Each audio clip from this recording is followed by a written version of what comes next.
ఇవాల్టి మన రెసిపీ బెల్లం గవ్వలు. బెల్లం గవ్వలకు కావాల్సిన పదార్థాలు మైదా పిండి, బెల్లం, నెయ్యి మరియు గవ్వల పీట. ఇది మీకు మార్కెట్లో అవైలబుల్గా ఉంటుంది. బౌల్లో తీసుకోవాలి.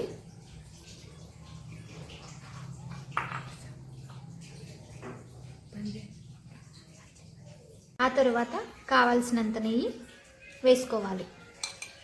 కొద్దిగా వాటర్ పోస్తూ పిండిని తడుపుకోవాలి. ఇలా తడుపుకున్న పిండిని 10 నిమిషాలు పక్కన పెట్టుకోవాలి. ఇలా తడుపుకున్న పిండిని కొద్దిగా తీసుకొని గవ్వల పీటపై ఇలా అనుకోవాలి.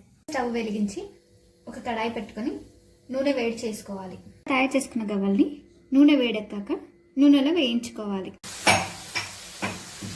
నూనెలో వేసి వేయించుకోవాలి.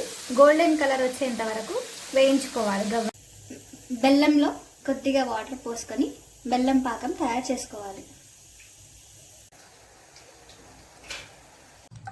ఇలా తయారు చేసుకున్న గవ్వల్ని బెల్లం పాకంలో వేసి కలుపుకోవాలి.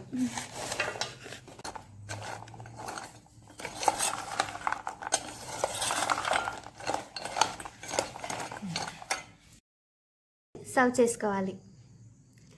మీకు కూడా నచ్చితే మీరు కూడా ట్రై చేయండి.